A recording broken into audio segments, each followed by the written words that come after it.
بسم اللہ الرحمن الرحیم۔ السلام علیکم ورحمۃ اللہ وبرکاتہ۔ کیا قربانی کی جگہ قربانی کی رقم صدقہ کی جا سکتی ہے؟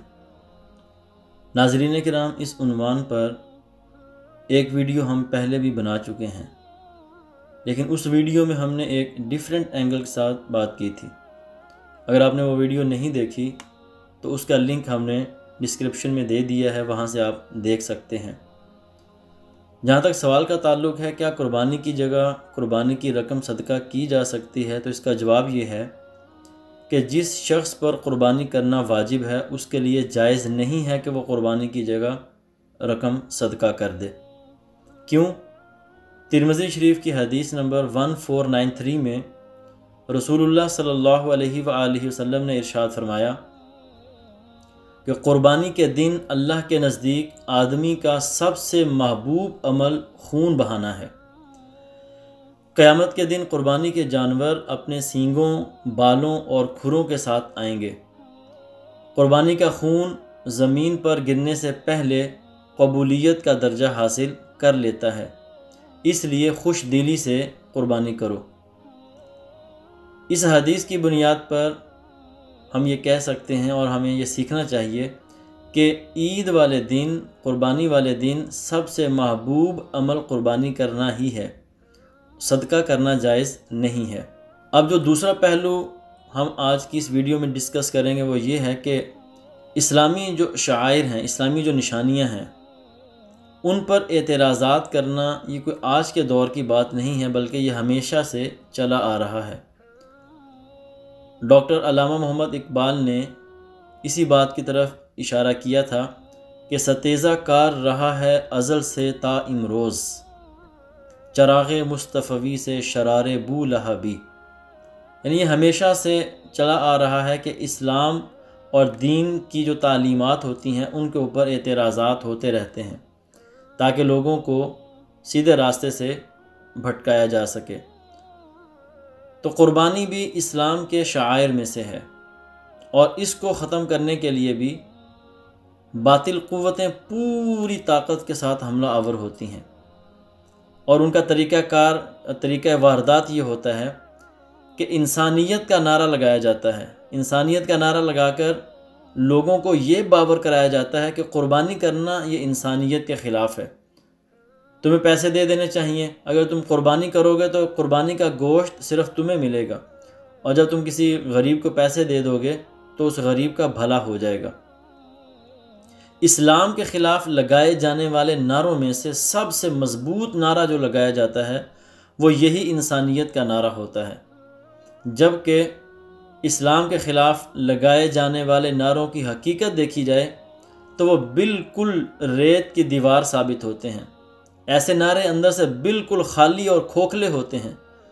انسانیت کا درس اسلام سے بڑھ کر کون دے سکتا ہے؟ عید قربان ایک ایسا تہوار ہے جس سے لاکھوں لوگوں کا روزگار وابستہ ہو جاتا ہے اور معیشت کا پہیہ تیزی کے ساتھ چلنا شروع ہو جاتا ہے۔ کسی بھی معاشرے کی ترقی میں یوں کہا جاتا ہے کہ ہمیں ایڈ نہیں ٹریڈ چاہیے، تو غریبوں کو پیسے دینے کی بجائے، ان کی مدد کرنے کی بجائے، امداد کی بجائے انہیں باعزت روزگار فراہم کرنا چاہیے، اور قربانی کا تہوار یہ کام بخوبی کرتا ہے۔ مثال کے طور پر آپ دیکھیں کہ کتنے لوگوں کا رزق اس قربانی کے تہوار کے ساتھ جڑا ہوتا ہے۔ قربانی کے جانور کون پالتا ہے؟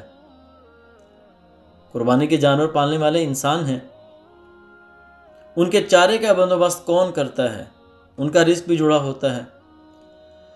سال بھر ان کی پرورش کون کرتا ہے؟ ان لوگوں کا رزق بھی اسی تہوار کے ساتھ اور انہی جانوروں کے ساتھ جڑا ہوتا ہے۔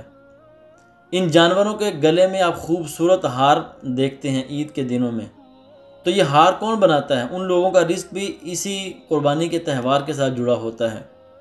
چارے کے لیے کھرلیاں کون بناتا ہے؟ اور جانوروں کو جو دیہاتوں سے شہروں میں لانے کے لیے وہ جو گاڑیوں والے لوگ ہوتے ہیں وہ کون لوگ ہوتے ہیں؟ اور مویشی منڈیاں جہاں پر قائم ہوتی ہیں تو ان مویشی منڈیوں کا کرایہ کن کو جاتا ہے؟ وہ بھی انسانوں کو جاتا ہے۔ اور پھر مویشی منڈیوں کی حفاظت کے لیے چوکیدار مقرر کیے جاتے ہیں، ان کا رزق الگ سے لگا ہوتا ہے۔ اور پھر مویشی منڈیوں میں جانور فروخت کرنے کے لیے جو لوگ دیہاتوں سے آتے ہیں تو وہ وہاں پر ہوٹلوں میں جا کے کھانا کھاتے ہیں، ان ہوٹلوں والوں کا کاروبار الگ سے اس تہوار کے ساتھ جڑ جاتا ہے۔ اور پھر مویشی منڈیوں میں جو ٹینٹ لگانے والے لوگ ہوتے ہیں ان کا رزق لگ جاتا ہے اس تہوار کے ساتھ۔ پھر وہاں پر بجلی کا بندوبست کیا جاتا ہے، پانی کا بندوبست کیا جاتا ہے، ان کا کاروبار الگ سے ساتھ جڑ جاتا ہے۔ پھر عید والے دن آپ دیکھیں، قصاب اور اس کے جو مددگار ہوتے ہیں ان کا رزق لگا ہوتا ہے۔ اور پھر قربانی کے بعد اس کا جو گوشت ہے وہ بھی غریبوں میں ہی تقسیم ہوتا ہے۔ اور پھر قربانی والے دن جب اس جانور کی آلائشیں اٹھایا کے پھینکی جاتی ہیں تو ان آلائشوں کو اٹھانے والے لوگ الگ ہوتے ہیں، ان کا رزق بھی ادھر سے ہی ان کو ملتا ہے۔ اور پھر ان آلائشوں کو بروئے کار لانے والے لوگ الگ ہوتے ہیں، ان کا رزق بھی اسی تہوار کے ساتھ جڑا ہوا ہوتا ہے۔ اور پھر جو کھالیں ہوتی ہیں ان جانوروں کی، اس کا کاروبار الگ ہوتا ہے۔ ایک چمڑے کی پوری ایک انڈسٹری ہے، اور پھر اس انڈسٹری میں کام کرنے والے ہزاروں اور لاکھوں ملازمین ہیں، یہ سب غریب لوگ ہی ہوتے ہیں۔ ایک قربانی کے جانور کے ساتھ دیکھیں کتنے لوگوں کا رزق جڑ جاتا ہے۔ اللہ تعالیٰ کا فیصلہ یہ ہے کہ قربانی کرو، کیوں کہ کتنے لوگوں کا اس کے اندر فائدہ ہے۔ اور ایک لبرل انسان اٹھ کے وہ اللہ تعالیٰ کے فیصلے کو چیلنج کرتے ہوئے کہتا ہے کہ یہ پیسے کسی غریب کو دے دو۔ اللہ تعالیٰ کا فیصلہ مانیں تو کتنے لاکھوں کروڑوں لوگوں کا فائدہ ہوتا ہے، اور ایک لبرل انسان کے پیچھے چلیں تو صرف وہ پیسے ایک بندے سے دوسرے بندے کے پاس چلے جاتے ہیں۔ وہ جو معیشت کا پہیہ چلنا ہوتا ہے، ترقی کا راز معیشت کے پہیے چلنے میں ہوتا ہے، اس طرح کسی کو پیسے دینے میں ترقی کسی بھی قوم کی نہیں ہوتی۔ تو ہمیں اس بات کی کوشش کرنی چاہیے کہ عید والے دن ہم قربانی کریں۔ قربانی کے پیسے کسی غریب کو دے دینے سے یہ اللہ رب العالمین راضی نہیں ہوتا۔ اللہ رب العالمین کی رضا اس میں ہے کہ اللہ تعالیٰ کے فیصلوں کو اور اللہ تعالیٰ کے احکامات کو مانا جائے۔ اللہ تعالیٰ ہم سب کو بدبخت ہونے سے محفوظ فرمائے۔